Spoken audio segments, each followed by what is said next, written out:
Lentil is my favorite legume to cook because it's delicious, easier to digest than more hearty beans like kidney beans and black beans, and has the shortest cooking time.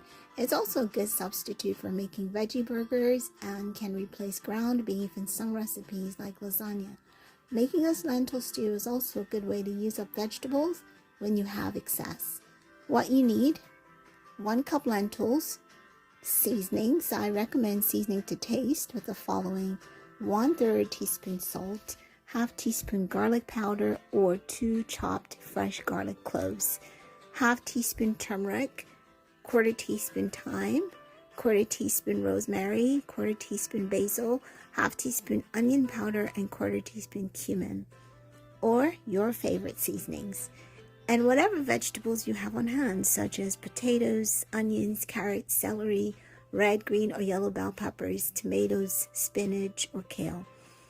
Sort the lentils to remove unwanted bits or any poor quality seeds. Wash your lentils twice and drain.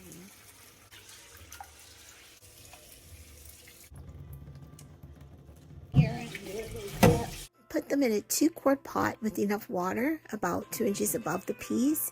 You can add more water as needed. For a stew, we use less water, and if you want a soup, just use more. Cook with the cover off for most of the cook time to release gases.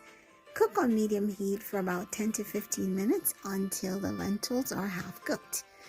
Today, I will be using potatoes, onions, and tomatoes, but you can add as much variety as you want to your stew. The important thing is to not let your lentils burn while cooking because it changes the flavor. I like my lentils a bit creamy, so I tend to cook them longer. Some people prefer it chewier. If that's you, then use a shorter cooking time. Cook time is anywhere from 25 to 40 minutes depending on your preference.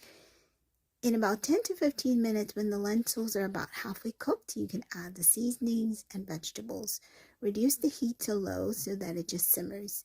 You can cover at this point.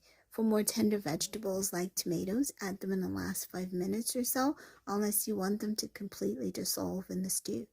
Lentils cook much faster and will also burn much faster, so you need to keep an eye on it and set a 5-minute timer if you have to do something else. Stir often while cooking to prevent sticking and burning.